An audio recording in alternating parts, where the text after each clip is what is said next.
Hi, everybody, and welcome to the Friday edition of Moohead Radio. I'm your host, a big and furry bovine, Brian, joining me on the panel today. And Tony the calf is drifting in and out. Are you there, Tony? Yeah, I apologize. I had to take a call from my urgent care doctor. Yeah, Tony's going through a little health crisis here, so let's make him feel better. And Let's not talk about the fucking Vikings. yeah, turn your mic up too, because if you have some noise canceling on there, you're ducking in and out. Sorry. You'd like to be able to fill the room with your intelligence. I wanted to point something out because all the rage last week was Kurt Warner's analysis of the Browns' passing game problems, and that you couldn't put it all on Baker Mayfield. Hi, Big Lurker, how you doing? Tom Holly, how you doing? And that was his conclusion. So a lot of people in the Baker Mayfield war, use that. And today, Kurt Warner comes out and says, but in his opinion, Baker Mayfield's not a franchise quarterback. And I just want to stop and give you my personal feelings, not about Baker Mayfield, but about the way I view my professional sports. And it's based on years of watching, and it's a much healthier way of going about it. What I did, and before I even get into this, I just wanted to say that Demaryius Thomas dead at 33 is just another blemish on the NFL record. We don't know what the exact cause of Demaryius Thomas's demise was. The latest with a seizure. Yeah, the family's reporting that it was a possible seizure, like a grand mal. Like a grand mal seizure kind of thing, like an epileptic thing. Yeah. Well, they're going to be, hopefully they're going to take a close look at that. But that's not normal for a 33-year-old guy. That's for sure. Hi, Joe. How you doing? The way I wanted to start out the program today was before I really get into the specifics of the there was another death today or Al yesterday. Unser? No, Mark Pike from the Buffalo Bills. Al Unser Sr. passed away. You see, I showed the Black Cow of Death one show, and look what happens. Chase Claypool's career. I blame Gronk. Well, nobody's gonna put up with that shit. What I wanted to do is take a look at franchise quarterback and what the meaning of this really is. And you hear about it all the time. And I wanted to take a look at every quarterback class since 2000 and just names, all right? And these are ranked by NFL.com. But we'll start. The worst was Jamarcus Russell at number 1, Brady Quinn at number 22. And then the second round, Kevin Kolb and Drew Stanton. All right. And then there was nobody else that anybody's ever heard of. 2013 was E.J. Manuel at number 16 and Geno Smith, the earth is flat, at number 39. Mike Glennon, who's still in the league, at number 73. And I'm not going to get into Matt Barkley, not anytime real soon.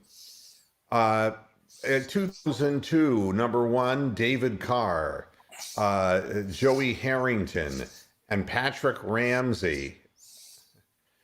And then Josh McCown in the third round. All right. Then in 2010, Sam Bradford was taken number 1, Tebow number 25, Jimmy Clausen out of Notre Dame 48, Colt McCoy in the third round. We know how that all has kind of come to pass. And year after year, it continues until you get into what they rate as being some of the, like in 2019, Kyler Murray, number 1, Daniel Jones, number 6, Dwayne Haskins, number 15, Drew Lock at 42.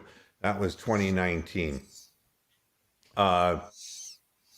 It's in 2000, the singular quarterback in the first round was Chad Pennington. Round one in 2014, Blake Bortles, Johnny Manziel, and Teddy Bridgewater. In the second round early, Derek Carr went and Jimmy Garoppolo went. All right. If you don't see a pattern to this, 2016, Jared Goff and Carson Wentz, number one and number two. And Jacoby Brissett, you'll recognize at number 91, and Cody Kessler at number 93. The outlier, round four, Dak Prescott, the 135th pick in the draft in 2016. But, and then you see all these names that were picked in the first round: Cam Newton and Jake Locker and Blaine Gabbert, and Christian Ponder, and then a second rounder like Andy Dalton. All of these names, what it tells me is the question I want to ask Kurt Warner and everybody else who has these stupid arguments: who is a franchise quarterback today? A franchise quarterback, in my estimation, from a historical perspective, is a guy, that is like Dan Marino. It's not that he won a Super Bowl, but that, or Jim Kelly or a Ben Roethlisberger who did win the Super Bowl, or Tom Brady, of course. Guys who man the position for long periods of time so that the team they play for doesn't have to worry about drafting a quarterback.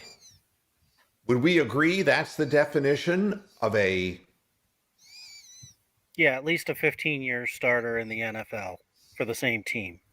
franchise quarterback? How many are there actively in the league? And let's start with Lamar Jackson. Is Lamar Jackson a franchise quarterback? Can you be a franchise quarterback in your fourth year? I don't know. It depends on the team success. But there have been known teams who were successful with guys who were not franchise quarterbacks. And that's the funny part of the whole analysis by Kurt Warner. When push came to shove, his comment at the end of his comment was, of course, if you have all the right people in all the right places, a non-franchise quarterback can win it all. But Baker Mayfield's not a franchise quarterback. And I just got to thinking, well, then who in the hell is? I mean, if I were to take a look at the guys who we're playing against, if you're able to say Baker Mayfield is clearly not a franchise quarterback, then I would say neither is Lamar Jackson.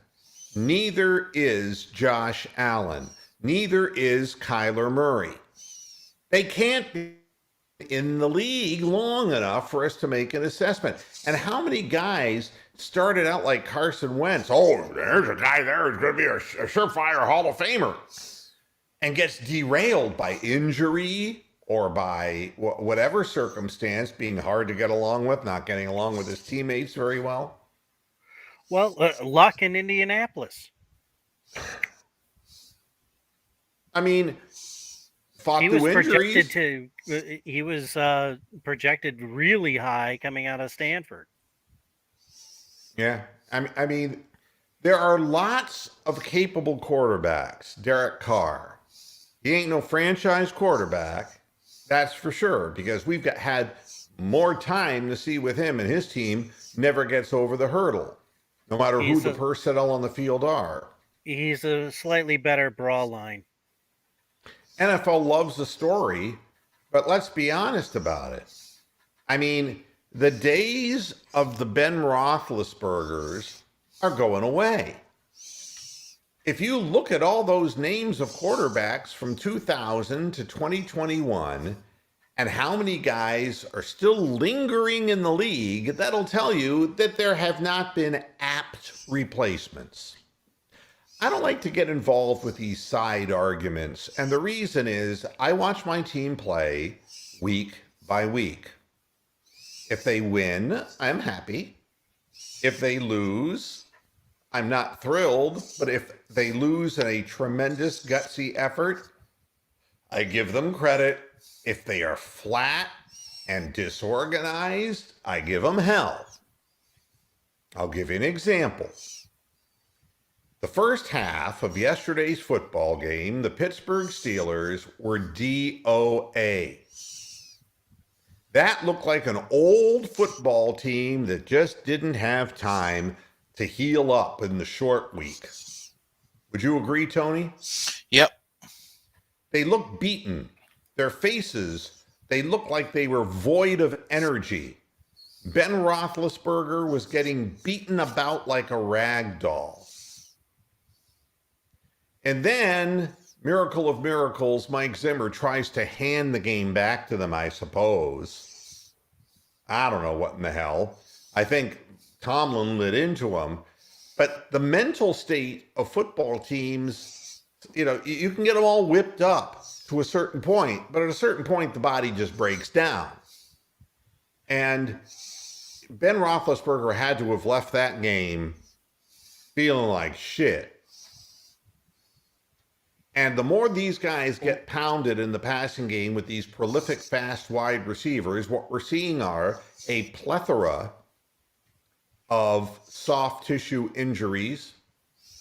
We're seeing defensive backs the same, trying to keep up with the wide receivers. And we're seeing quarterbacks getting hammered in various blitz schemes. And I wonder how long it will be before we never have franchise quarterbacks again, because their bodies won't be able to take it. Hello, Mr. B. How you doing? So I think everybody should just calm down. Everybody should just take it down a notch. Stop this stupidity. This analysis and micro-analysis of Baker Mayfield or Lamar Jackson or Ben Roethlisberger's early demise, you know, as far as not coming back next year, or Joe Burrow superstar, or whatever it is the weekly hot take that you're being influenced by. Cheer for your team and enjoy the wins. If your team's good, they will eventually win the important games. If your team isn't particularly good, they will not. That's the way it works. And a little bit of magic fairy dust, too. A little luck can go a long way. Sometimes that helps. So Just ask Andrew. Yeah, I mean, what I'd say is Tom Brady is a walking, talking franchise quarterback, and so is Ben Roethlisberger on his last legs.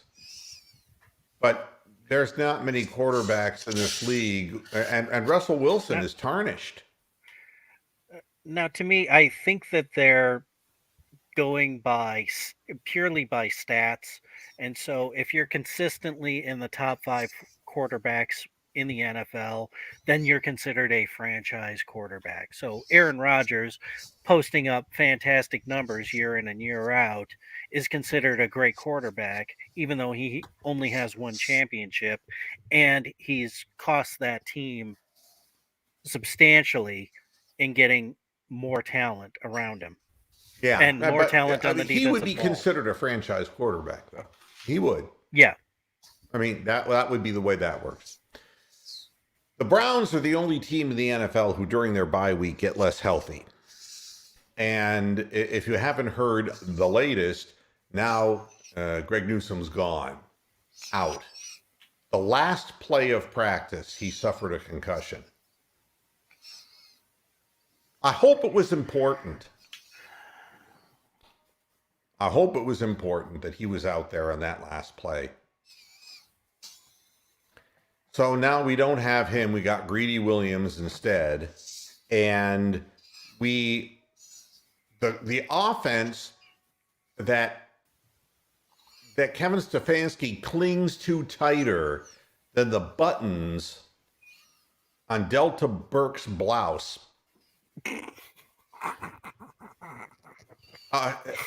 You know, the 1-3 personnel thing is dead. It's dead. Gone. Njoku gone. Harrison Bryant gone. And you know, what's the response? Let's bring up more tight ends from the practice squad. Let's bring up Forrestal. Yeah, he knows which direction to run in. See, if there's no answer beyond 1-3 personnel, I mean, what are you arguing about? No Joe, Njoku, and Anthony Johnson are not playing. COVIDed out. Same with our punter, Gillen. Yes. Out with COVID. And yes, we got Dustin Colquitt this time. So yeah, we've had, we're both brothers. Yeah, that's right. We're going both ways. The left-footed Colquitt. And so my feeling here, and now with Newsome suffering a concussion in the last play of practice today, it's what it is, and it's what it's been all year, and I'm not going to get excited about it. The Cleveland Browns this whole year has been, from the get-go, a fight between injuries, methodology, thinking, inconsistency, and media. There's no reason for that to change now. And, you know, there is no great magic potion for these kinds of things. You know, as a fan, you can tell when things are right and when things are wrong. And like I was watching yesterday, and I went to bed at halftime. I wasn't going to stay up for that shit. And I did follow what happened afterwards. And the truth is that the Steelers had their tail between their legs and were absolutely psychologically and physically crushed. They didn't show up. So, you know, yeah, and Brian, yeah, mediocrity would describe everyone in our division right now. Pure mediocrity. I don't think there's any great excitement. You know, and do I think that we could beat the Steelers? Do I think we could beat the Bengals? Do I think we could beat the Ravens? You know, I suppose anything is possible. I think they have the best chance against the Steelers. No. Hubbard is gone. Best impact. I don't think that there's any great secret to what's going on here. It was announced earlier by the media, and the question that went specifically, and I will address this question, it was in Kevin Stefanski's press conference. As far, and I'm going to see if I can find this. Will the Browns wait until Sunday to announce starting right tackle? Yes. Is the Browns starting right tackle on Sunday the same person the team identified would start there earlier this week? Answer, yes.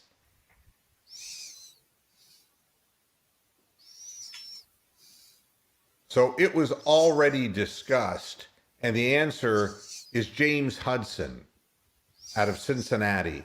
Honest to God. They took a long, hard look at Blake Hance and said, nope.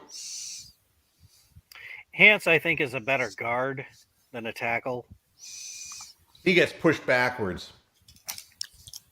The pocket is ultimately collapsible with Hance. Mistakes are like holding penalties are Hudson's stock and trade in his rookie year. So, and Hudson will start. That is my complete understanding. So, again, no magic potions here. The Cleveland Browns, regardless of what the Ravens, I mean, I don't even look at the Ravens with any concern. It has nothing to do with the Ravens.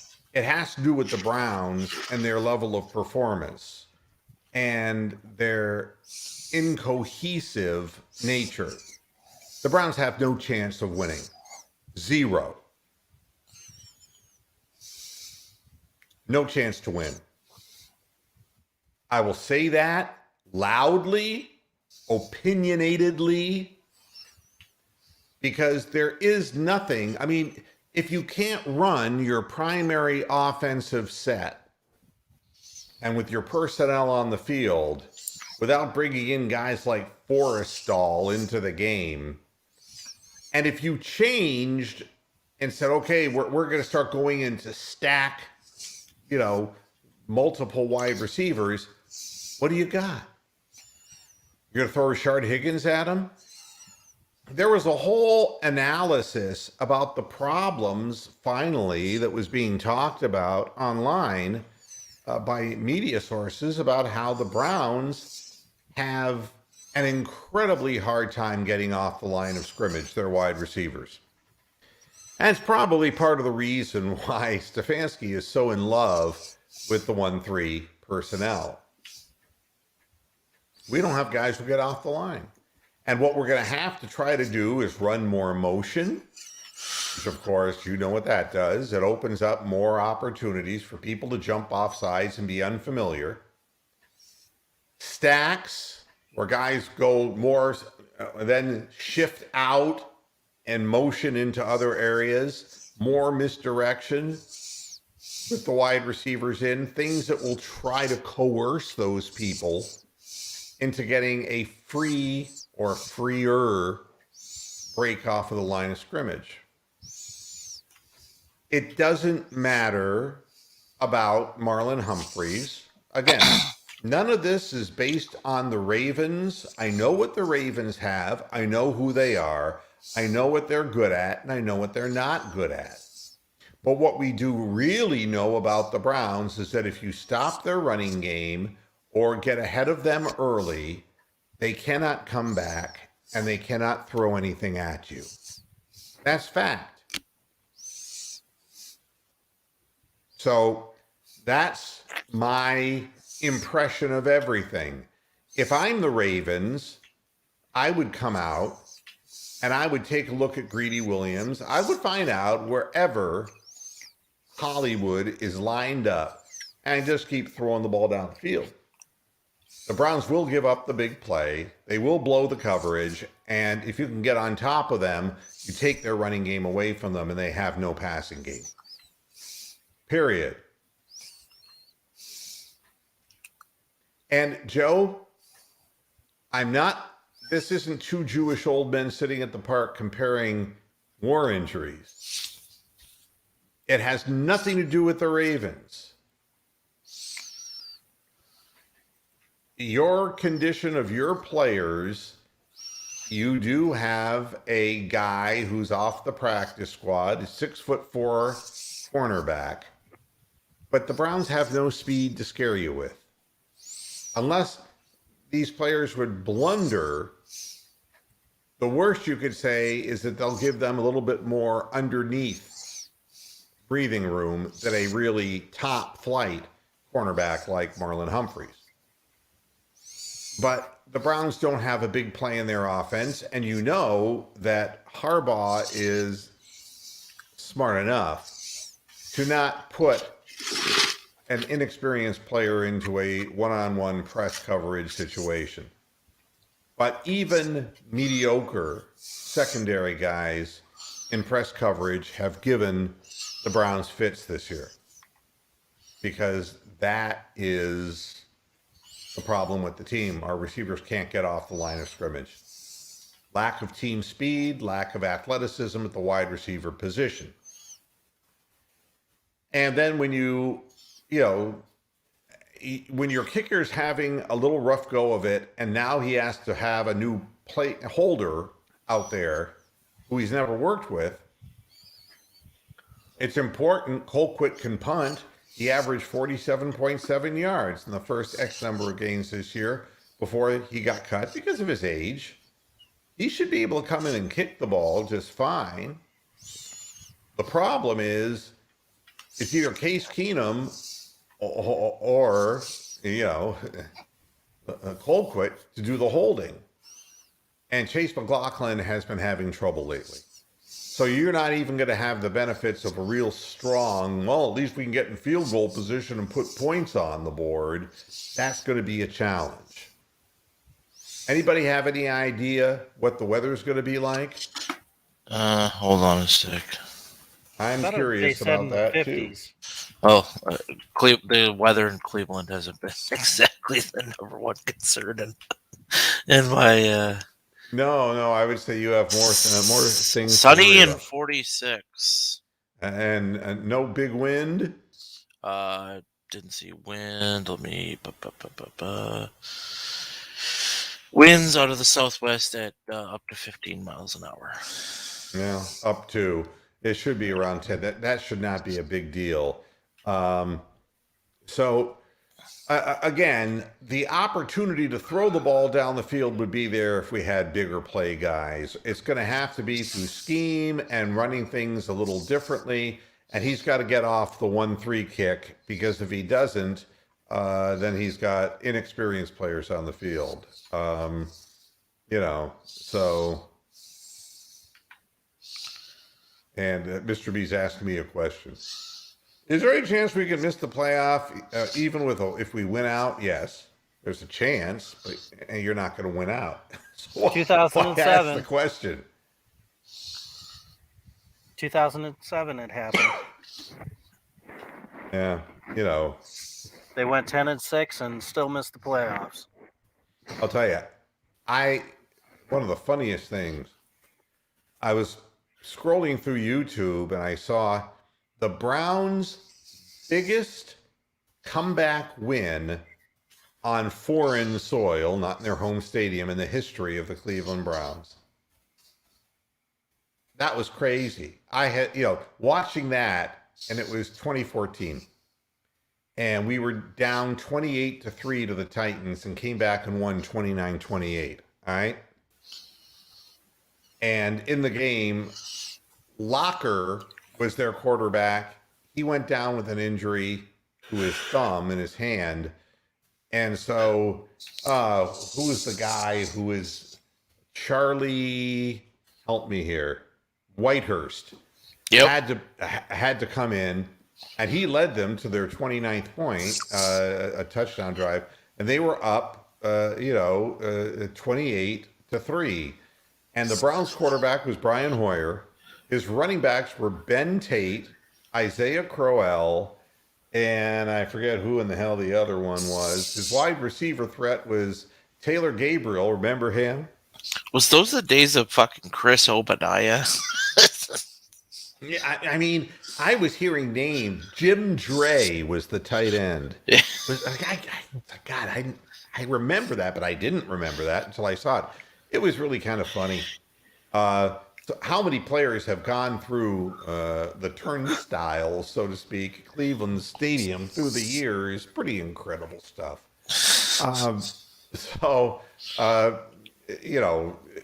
To me, it's all about the team you have, not the team you're playing. And if you're so focused on the other team that you've lost going in, and I'm not real high. I'm not real high on where we're at right now with what the offensive scheme is, the personnel. I think that we are exactly what we look like, and that's what we will continue to be. And I don't think that it's for a lack of trying, although it could very easily turn into what we saw in the first half of the Steelers, a combination of just collapsing under the pressure of injuries and coming to the realization that, that Pittsburgh run defense, Tony, it was invisible. They weren't even there. I mean, Dalvin Cook, who comes in with a bum shoulder. Are you kidding me? I could have run through those lanes. You could have run through the lanes. I mean, my God. And my heart's fucking beating out of my chest.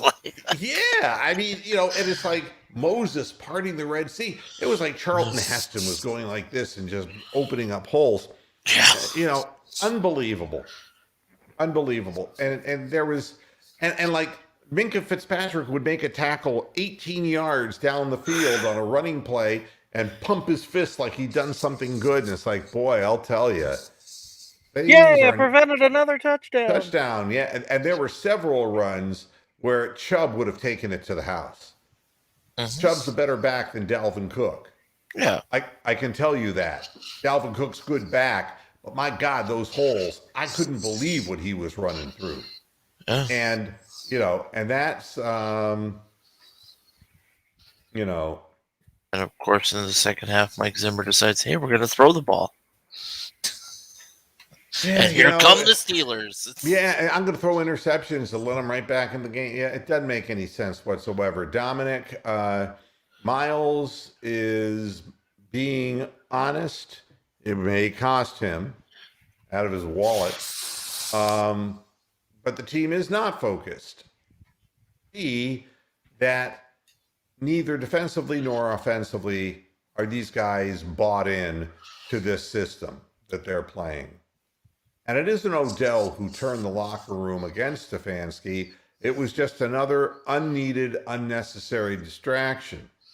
But the fact is, one guy can't turn everything around negatively. It takes help. And when players feel helpless, like, why are we being forced to do things this way?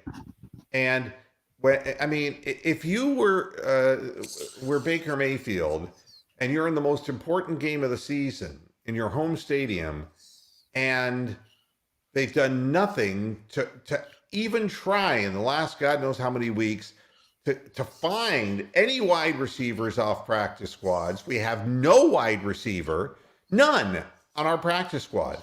None. The one guy we had was COVIDed, and I don't even know if he's still there. And his name's Krager. He never played nothing in the NFL.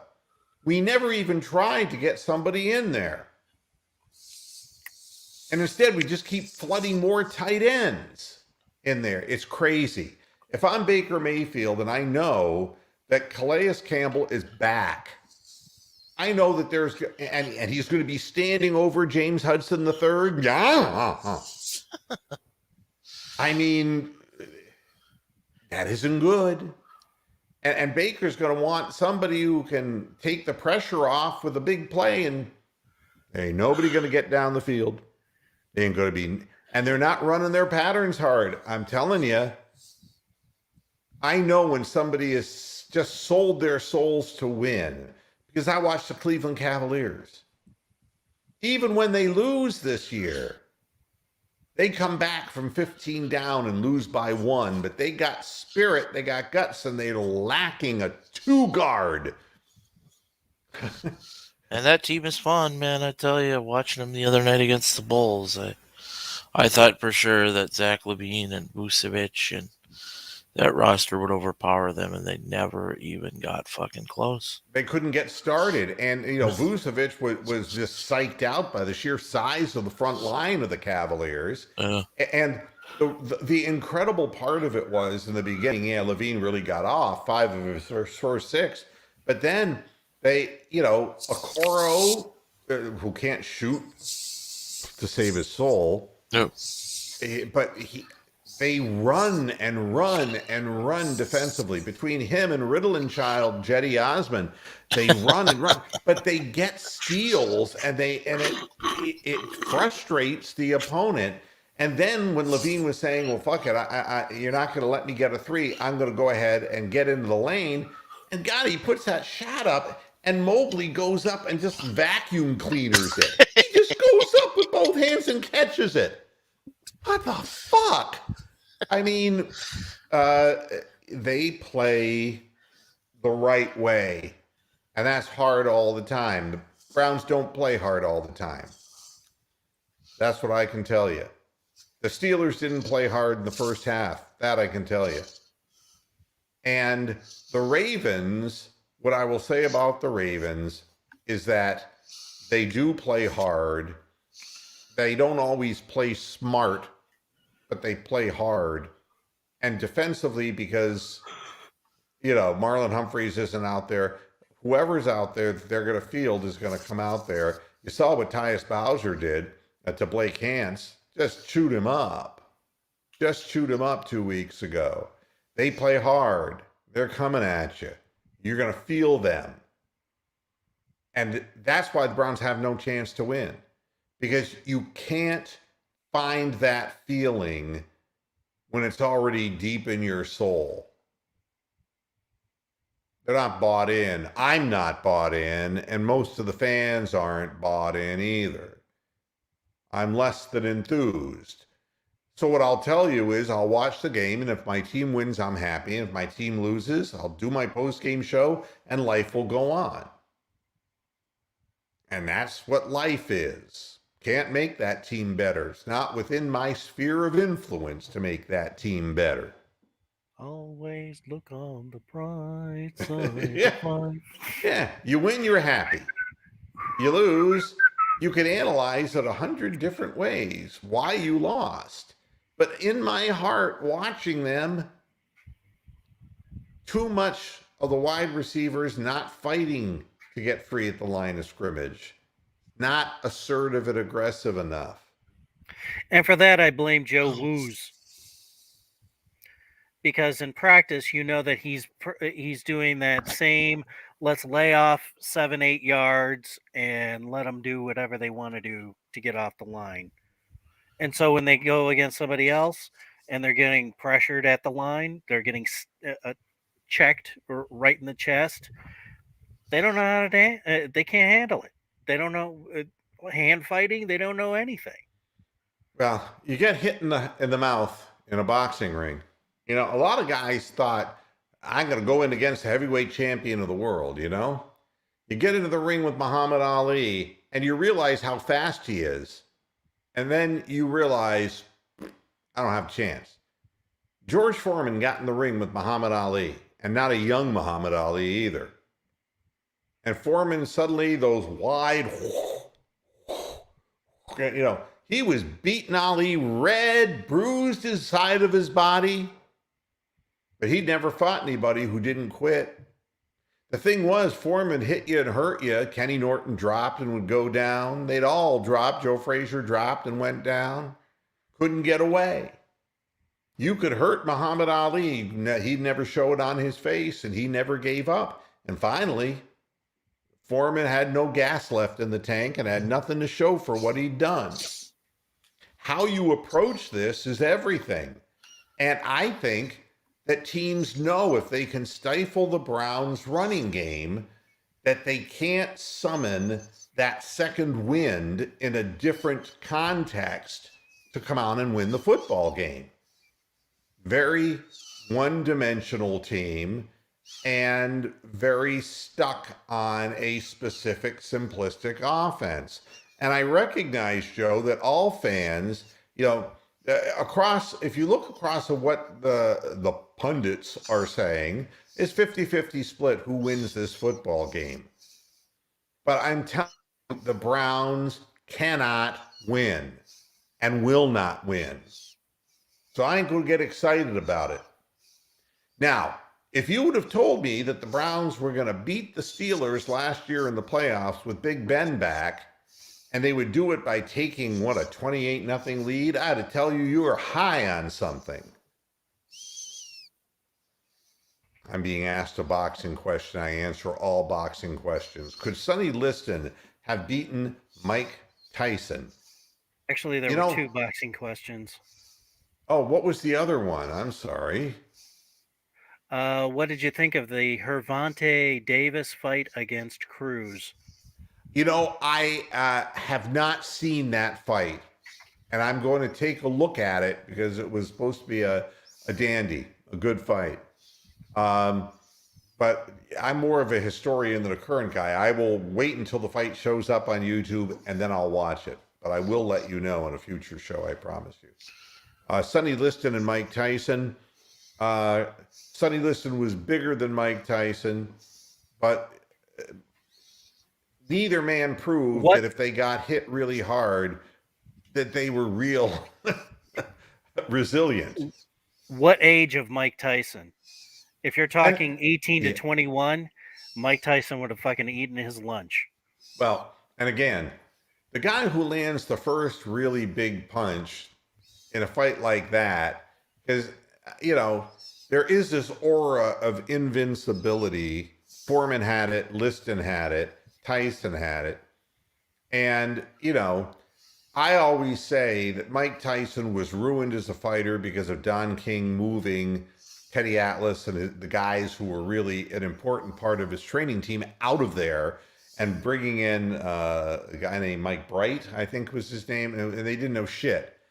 And so the difference is that Tyson would stand up straighter instead of being in that perpetual crouch, throwing numbered combinations. He became full of his one-punch knockout power kind of belief, and he was standing too upright. I always said that when the fight went down in Tokyo with Buster Douglas, and he knocked Buster Douglas down, and Douglas got back up. This is like the 5th round of the fight. And he got up, and Tyson saw, my God, he's getting up, and I'm getting tired. You could see the whole flow of the fight change. It was like psychologically everything changed. It was like Buster Douglas was like, "You're not that bad," and Tyson's like, "I'm tired. I'm sorry, I'm very tired." And you know, that's what happens to football teams. Can you get hit in the mouth and come back, or do you get hit in the mouth like the Steelers did and just lay down? And they're laying down for a lot of reasons, because they know that the era of Roethlisberger's over. They know what's behind Roethlisberger on the roster. They know that Najee Harris isn't that good a running back. They know all of these things, and it shows. And the Cleveland Browns know that their receiving core is partially still banged up, and they don't have vertical speed. They know that Schwartz was a bad pick. They know that if they can't run the ball, then the guys who are going to primarily see the ball are the tight ends. The wide receivers have lost their focus and their desire. Everybody wants to make a play and help the team out when you're sharing the ball, but when you're throwing 60 to 70% of your passes to your tight ends and running backs, the wide receivers are an afterthought. So that's that. It's not, you know, it's not that I'm worried. What I can tell you is that Lamar Jackson ain't going to throw 4 interceptions. Okay, that ain't going to happen again. All right. So, you know, this is stupid. The press saying, well, can the Browns put together another defensive, you know, effort like they did? Part of that wasn't a defensive effort. Part of that is just, you know, Lamar Jackson does have a problem. He thinks he's better than he is. All right. Success can go to the head of a guy in the wrong kind of way. And he has an arrogance about him that is unhealthy. The arrogance that refused to sign a guaranteed contract extension because his mind was only on football. He bets on himself, which is great self-confidence wise, but he didn't have to sidearm the ball on the last play of the game against Pittsburgh. He didn't have to do that. And he doesn't have to hold the ball out and wave it around when he's running down the field and get it knocked out and have fumbles recovered, which has happened several times this year. He needs to be, if anybody, and nobody has a handle on him because he is the hope that he'll be a franchise quarterback, but he's waving the ball around. He's throwing from 6 different arm angles, and he's got Patrick Mahomes disease. The league is too fucking good. The defensive people and the film don't lie. They eventually will figure out what you're doing. And you have to make adjustments on the fly. I still see no evidence in must blitz situations coming from different sides of the field that Lamar Jackson does a progression. I have no evidence of it. He locks down on Andrews and secondarily on Hollywood Brown and throws the ball to those people in the middle of the field and hopes that they can use their speed, or in the case of Andrews, that the soft zone, he'll find the right seam and get a first down. But he does not look one way, then turn and go the other way, or better yet, to look too early over here, look here, and then come back to the right. You don't see him doing it. And the reason is because his offensive line has obviously suffered from the lack of personnel due to injuries. And second of all, because I don't think he knows how. I think he's got remarkable ability to take off and run, but that's getting less and less the more hurt he becomes, the more punishment that he takes. So I don't really worry about their situation. Lamar Jackson will be better, okay? I guarantee you that he will be better. But that isn't the deciding factor of who wins the football game. Because if the Cleveland Browns were really invested in what they need to be invested in, if the coaching staff had any broad vision on how to improve the offense, they wouldn't have been still bringing up tight ends here at the last minute before the game. He hasn't learned. I don't think Stefanski will ever learn. He's hung up on the one scheme, and that's it. And it doesn't matter how well you execute it when people are jumping patterns and you're compacting. It ain't going to work. Zero chance of winning. Just like if you're, if you are a Bears fan. I mean, who cares if Justin Fields or Andy Dalton quarterbacks that team? Honest to God. Who cares? I mean, you start looking at quarterbacks being benched in the NFL. Tyrod Taylor gets benched. Fine, they benched him. Who is his replacement? Well, the guy who played when he was hurt, when Tyrod was hurt, who went 0-6. It don't matter. When you got shit on the field or a shit scheme, there ain't no quarterback that I know of who would be a franchise quarterback who could make this Browns wide receiver core and offensive scheme into something productive downfield. Ain't no quarterback who would do it. Well, and the only reason that Aaron, the Antichrist Rodgers, can do anything in Green Bay is because they have Devontae Adams. And he has Randall Cobb. And that is important because he worked with him in so many years past, and they got him back again, and that has revitalized that connection. That's chemistry, and that's knowing your personnel. The Browns don't have that. I mean, Rashard Higgins lost interest and really got on the wrong side of the OBJ train, and he was the one who had the chemistry with Baker Mayfield. But, all you have to do is look at Chase Claypool and then look at Roethlisberger just shaking his head. And it's like, I'm 39 years old and I'm out here busting my hump, and I don't feel sorry for Pigpen, but facts is facts. I'm a 39-year-old man and I'm absorbing these hits because that cocksucker doesn't block the inside lineman like he's supposed to, or he drops passes, or when you're in the most important week of the season, says to the press, I think the problem with our practices is we need to play music during our practice. This is the kind of pop bottle that fucks up the attitude of the whole team.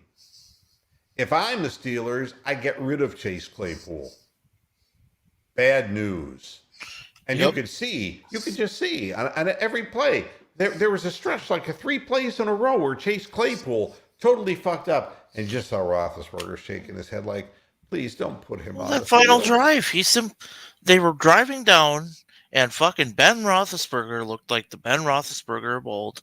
That final pass that he threw to Freiermuth was one of the greatest passes I've ever seen. Oh, beautiful. Right on the money. that luckily got knocked out by Harrison Smith, who made a great play. But Right. Chase Claypool gets that first down, and he's sitting there posing. Celebrating. And it's just like, you've got 25 seconds left and no timeouts.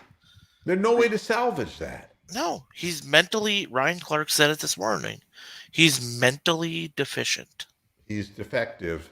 Yep. And he doesn't have a sense of where he is and the importance of where he is. And you got no time to teach that in the NFL. And there's a reason, that he came out of Notre Dame and didn't go so high in the wide receivers. It's guy's a pop bottle. Joe, as far as Mickey Ward, Arturo Gatti. Mickey Ward was a body punch knockout artist. That was what he did. He would hit you with that immobilizing body shot. And the late Arturo Gatti fought too many fights above his weight class. He was the lighter man. And they put him in against Oscar De La Hoya, who outweighed him by 15, 20 pounds. Arturo Gatti was the kind of action fighter who was destined to live a short life. And Mickey Ward was a guy with just a shot, left hook, and an abnormal ability to take punishment and to have energy. But even if you look at Mickey Ward, he fought in clusters because the way he fought, he put so much into those left hooks. He wasn't a busy fighter, but he could paralyze you to the body. And that's an overlooked thing in boxing today because everyone's a headhunter. Roy Jones Jr., in my mind, was like a bigger Sugar Ray Leonard. His greatest asset was his mobility and his reflexes not to get hit. But there were signs even early on. There were fights where nobody would lay a glove on Roy Jones. And when he got into the middle of his career, marginal shots would shake him. He had a glass jaw. So did Ray Leonard. Ray Leonard got clocked by Kevin Howard. All right. And you're saying, who in the hell's Kevin Howard? He's a guy from Philadelphia. And that was allegedly his comeback fight after he detached a retina. And Howard was not a big puncher and knocked him down with a single shot. Ray Leonard couldn't take the punishment that was doled out when there were a number of fights later in his career. Hector Camacho knocked him out, and that's really scary because Camacho was like a mosquito. But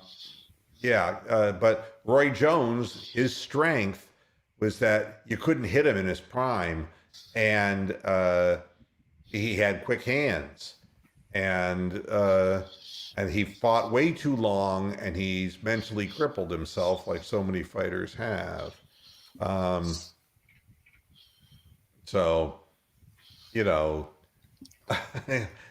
their names, Ernie Shavers. Ernie Shavers was, for all practical purposes and intents, a 3 to 5 round fighter. He'd get you early, or he'd run out of gas. He was not notorious for training in the best way. His one fight against Muhammad Ali, he actually trained seriously and gave Ali hell for 15 and lost the fight I believe in the 14th or 15th round on a stoppage. But Shavers, they said that Ali was pissing blood after the Shavers fight and was the start of his real decline because the body blows to the kidney, took a brutal toll. Oscar Bonavena, the guy who, I swear to God, between him and George Chuvalo was the Canadian heavyweight. Bonavena was the guy from Buenos Aires, the Argentinian. And Bonavena, Joe Frazier couldn't knock him out. Ali knocked him out, knocked him down 3 times in the 15th round. But Bonavena was a bull. And nobody ever knocked out Chuvalo. Crazy shit. George Chuvalo he had an iron skull, We got to pick this game, and Tony, Ravens and Browns. How do you see it? I think it's a repeat of the last game. Ravens 16, Browns 10. All right, Brian. I think the Ravens are going to do a little better this time. I think it's going to be more like 23-17.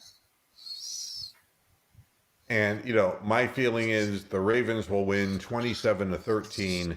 I just don't think the Browns can muster the kind of defensive. Again, this is so psychological, but when your offense 3 and outs, your defense gets exhausted. The beauty of a team effort, and I'm going to be watching the Cavaliers at 8:00 tonight. They're playing your Timberwolves, Tony. Yeah. And don't be shocked that there's no crowd. We are currently buried under 8 feet of snow and 8 inches of snow and counting.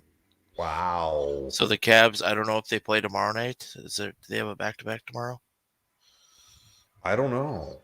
Because if they do, consider that game postponed because we're supposed to get 1.5 foot tonight. Wow. So they're going to be snowed in. Yep. Yeah, that's incredible. And but again, when the defense sees that the offense can't put up points and that kickers are missing, hooking kicks left, and the defense has to trudge back out in the field, there is a mental point at which they bend and break. And I think that's what you're going to see against the Ravens, is that the Ravens are going to come there to shut the Browns offense down, and they're just going to wear out defensively. The Cavs host the Kings tomorrow night. That's going to be interesting. Cavs and the Kings? They host them too, so they got to go back to Cleveland. Good luck. Yeah, the airport's shut down right now. Like there's no flight. I was proud of the Cavs though against the Bulls, and I know the Bulls didn't have DeRozan, and I get that. But Cavs teams of the past would have lost that Bulls roster. Yeah, and somehow they're only 1.5 point favorites against the Timberwolves tonight, who have lost the last 4 games by I think 20 points a game. So and people don't talk about Colin Sexton anymore. He was leading scorer on our team, and he's gone for the season. And we don't have a legitimate 2 guard.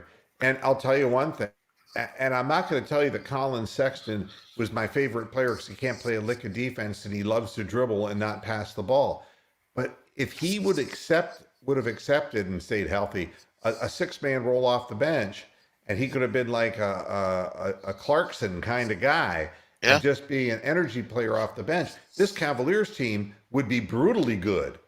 I mean, because they wouldn't lose. I mean, what they're gaining in their bench really is only defensive effort, because there isn't really anybody out there who's going to, score at will. And we're rotating, and Rubio is 31, and you can see his legs are starting to cave with the minutes he's playing because his shooting percentage has dropped even below his career norms. But boy, that Garland he's a fine basketball player.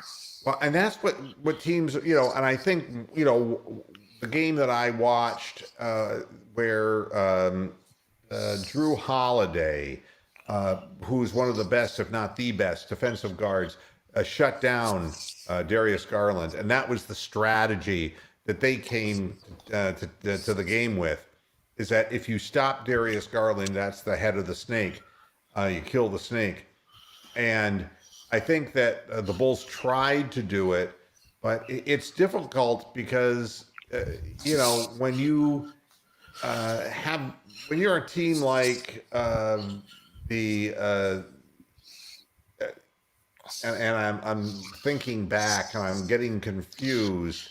The Utah Jazz, when you have Donovan Mitchell, and then Donovan Mitchell tried to do everything himself, and the Cavaliers caught up. But when they were whipping the ball around and they were just throwing in threes, that's the kind of team that's going to hurt the Cavaliers, is a team that can defend Darius and at the same time be able to whip the ball around and hit open men and not have to challenge the Cavaliers in the paint.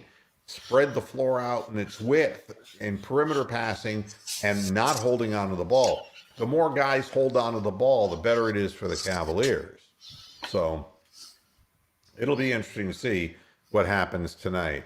So I'm saying 27-13, and you can see there's a lot of The funny ones were the ties at 17. Yeah, I don't say that the Ravens are garbage. I just say that they're really not that great. And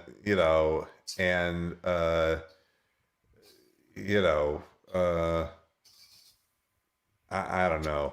It's and I'll put up some of these scores so that people can see. And what about Rob? They're just missing way too many pieces to be able to win this game with any kind of authority. Yeah. They would need a Raiders-esque game from Nick Chubb to win this game. Well, I mean, it's going to be very difficult to win with your ground game, to get chunk plays from your ground game.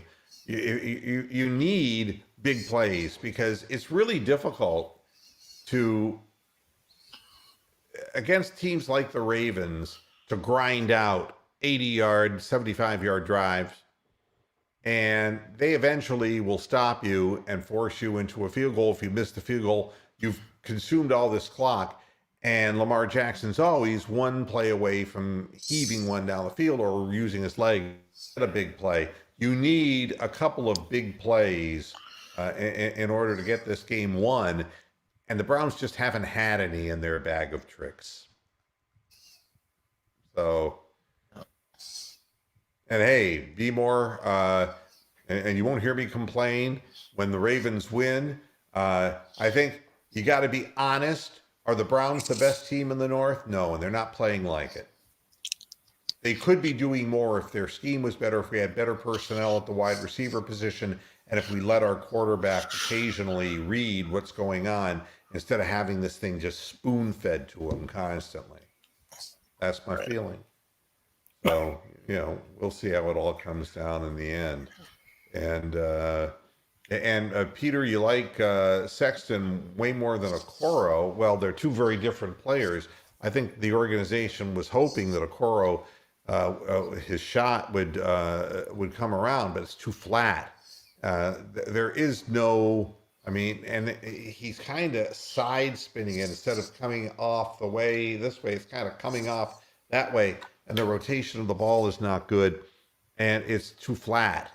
And Sexton could score in many creative ways, but he couldn't play a lick of defense. I'm telling you, he would have been the ideal sixth man, but I don't think he would have been willing to do it. His agent wouldn't be willing to do it, because it's all about, it's all about the base. It's all about starting in the NBA. Nobody wants to be a young player like Colin Sexton and be a bench guy.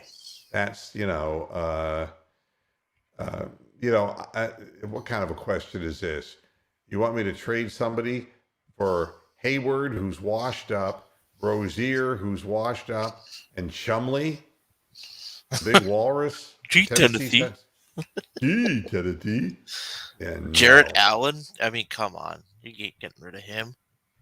Yeah. Especially with how well Mobley's playing at the 4.